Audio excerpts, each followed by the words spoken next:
Bonjour à tous, c'est notre tranche de Sans Tabou, la réunion d'une mère avec ses filles. Bonjour mes filles. Bonjour maman. Nous sommes toujours dans notre grand thème de la sexualité et l'intimité.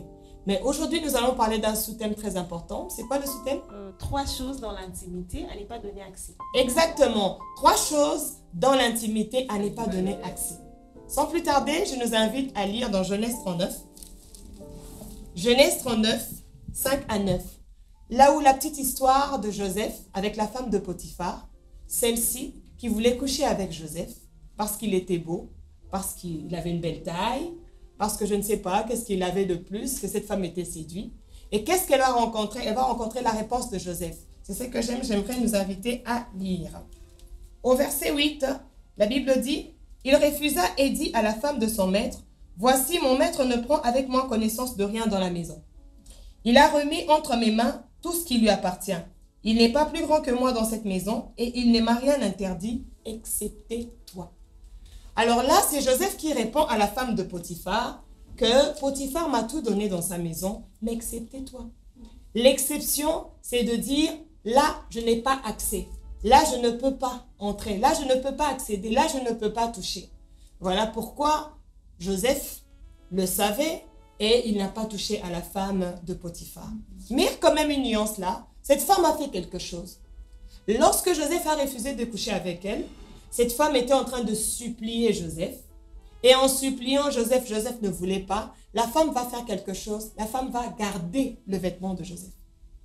Et le fait qu'elle était restée avec le vêtement de Joseph, lorsqu'elle a commencé à crier et qu'on est venu trouver exactement que l'habit de Joseph, le vêtement de Joseph, se retrouvait entre les mains de cette femme, c'est en cela qu'on a cru que cette femme avait raison.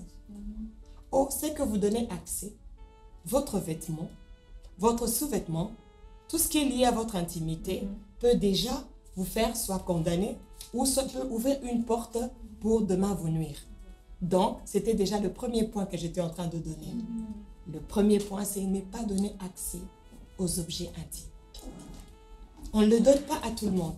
Parce que cette femme, avec le vêtement, elle a fait punir Joseph qui était en prison. Ne donne pas l'objet à tout le monde, tes objets intimes. L'objet intime peut être les sous-vêtements.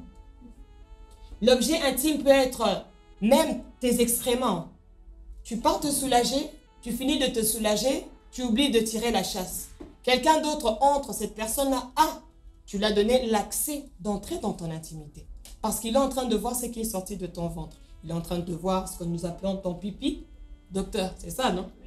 Il est en train de voir ce que tu as fait et ce n'est pas intéressant. Les objets. Je veux revenir là-dessus. La deuxième des choses à ne pas donner accès, c'est ne pas raconter son histoire intime à tout le monde.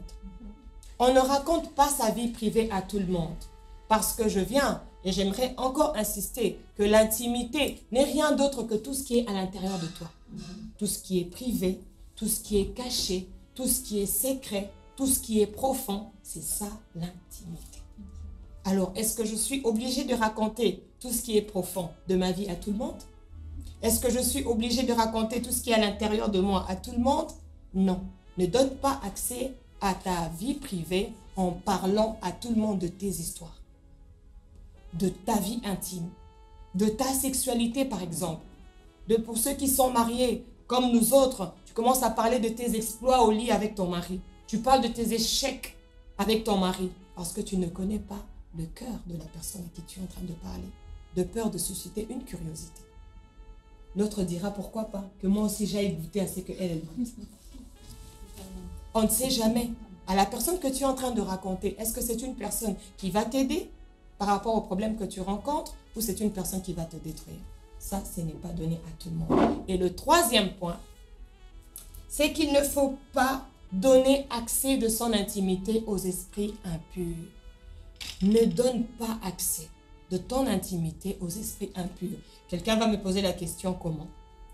Quelqu'un ne me pose pas la question comment? Comment on peut donner son intimité à un esprit impur? Parce qu'on ne voit pas cet esprit. Parce qu'on ne voit pas cet esprit. Par exemple, en pratiquant la masturbation, par exemple. Quand on est en train de se masturber, toi tu sais que tu es en train de te masturber toi-même, mais tu es en train de contracter des esprits impurs. En regardant la pornographie, Une personne qui exhibe son corps, sa nudité à tout le monde sur les réseaux sociaux. Ce n'est pas seulement les hommes physiques qui te voient, mais c'est aussi les esprits impurs. Parce que tu as donné accès à cela. Une personne qui part chez un féticheur, une personne qui y va, vous mes filles, vous êtes ici, on est à Sans Tabou. Mais il y a d'autres personnes qui vont aller voir certaines femmes pour dire, mère, j'ai tel problème avec mon mari, j'ai besoin que tu me laves, j'ai besoin que tu fasses ceci, cela. C'est aussi donner accès aux esprits impurs. D'accord? Et ça, ce sont des choses à ne pas faire. 3 choses à ne pas donner accès dans notre intimité. Les objets.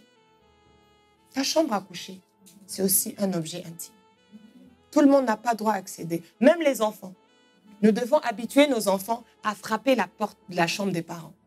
Parce qu'ils ne peuvent pas entrer n'importe comment. Nous aussi, parents, pour nos enfants qui sont déjà âgés, nous devons frapper leur porte avant d'entrer. Parce qu'eux aussi, ils ont leur intimité à eux. Deuxièmement, j'étais en train de parler des histoires. Ne raconte pas ton histoire intime à tout le monde. Ce qu'on appelle ma vie cachée. Je me rappelle à l'époque, il y avait un carnet qu'on appelait carnet de secrets. Journal intime. Ah, je vois qu'il y a beaucoup de gens qui connaissent ça ici. Cahier de désir, journal intime, cahier de plaisir, cahier je ne sais pas, bref, de tout ça. Je crois que ces cahiers-là, ce n'était pas un cahier à exposer devant tout le monde. Parce que c'était la vie d'une personne. Autant il ne faut pas raconter sa vie à tout le monde. Autant il ne faut pas raconter ses secrets à tout le monde. Pourquoi? Parce que tu risqueras de raconter à la mauvaise personne et cette personne pourra utiliser ça, même pour t'humilier. Nous avons connu dans certains foyers, il y a des femmes, une grande dame, elle est mariée, elle a ses travailleurs à la maison, mais parce que les travailleurs avaient droit d'entendre ce qu'elle pouvait parler de sa vie privée et peut-être ces travailleurs pouvaient se mettre à ne plus respecter son mari. Parce que la maman est en train de dire, oui, mon mari, il couche avec tout le monde, il fait ceci, il fait cela, il fait cela. Alors même le travailleur, même la bonne peut manquer du respect à son mari. Pourquoi? Parce que cette femme n'a pas su garder son histoire ou comme vous disiez, son journal intime, son carnet de plaisir ou je ne sais pas, intime, caché à tout le monde. Elle a livré et cela a fait qu'elle puisse en tirer les conséquences. Il y a beaucoup de conséquences dans ces choses. Il y a le manque de respect. Il y a l'humiliation. Quelqu'un d'autre peut commencer à sentir étaler votre vie. D'ailleurs, elle est comme ceci. D'ailleurs, son mari est comme ceci. D'ailleurs, toute sa famille souffre de tels problèmes. D'ailleurs, c'est parce que vous avez donné accès à votre intimité. Il ne faut pas le faire. Il y a beaucoup d'autres choses qu'on peut rencontrer encore à cause de, surtout le 3e point que je parlais, aux esprits impurs. Déjà, ce sont des esprits impurs. Quand un esprit impur te hante, vous savez ce qui peut arriver. Il y a l'envoûtement. Il y a même les dépressions. Il y a d'autres personnes, à force de se masturber, lorsqu'ils ne se masturbent plus, ça produit, je ne sais pas moi, des problèmes, soit dans sa tête. Vous voyez? Bref, ça peut apporter la mort. Parce que ces esprits-là ne sont pas tes amis. Un esprit méchant n'est pas ton ami. Un esprit méchant est un esprit méchant. Jean 10 le dit. Il ne vient que pour voler, égorger et détruire. Alors pourquoi l'inviter dans ta vie? Veux-tu qu'il vole quoi dans ton intimité? Veux-tu qu'il détruise quoi dans ton intimité? Non. Par contre, pour chuter, j'aimerais dire, il y a quelqu'un que nous pouvons inviter. Et cette personne, on le découvre dans 1 Corinthiens chapitre 3, au verset 16 à 17. C'est le Saint-Esprit. Parce que la Bible nous dit que notre corps est le temple du Saint-Esprit. Le Saint-Esprit, dans ton corps, pourra aller partout dans ton intimité. Il pourra même reconstruire là où ça a été détruit. Il pourra encore te redonner la joie. Il pourra encore te redonner la forme. Il pourra encore tout transformer. Parce que ça, c'est son domaine. Faisons confiance en Dieu. Faisons confiance au Saint-Esprit. Si vous avez aussi un meilleur gynécologue à qui vous faites confiance, c'est lui à qui vous savez que lorsque je ne me sens pas bien, je dois lui dire toutes choses. Il faut faire confiance à votre gynécologue. Il faut lui faire confiance. Parce que lorsque vous êtes en train d'aller pour vous faire traiter et que vous n'êtes pas en train de dire la chose qui est en train de vous déranger, la personne ne pourra pas vous aider. Lorsque vous avez quelqu'un que vous supposez que c'est une personne, c'est une bonne personne à qui je peux me confier. Cette personne, c'est une personne discrète. Cette personne, c'est une personne qui sait orienter les gens. C'est une personne sage.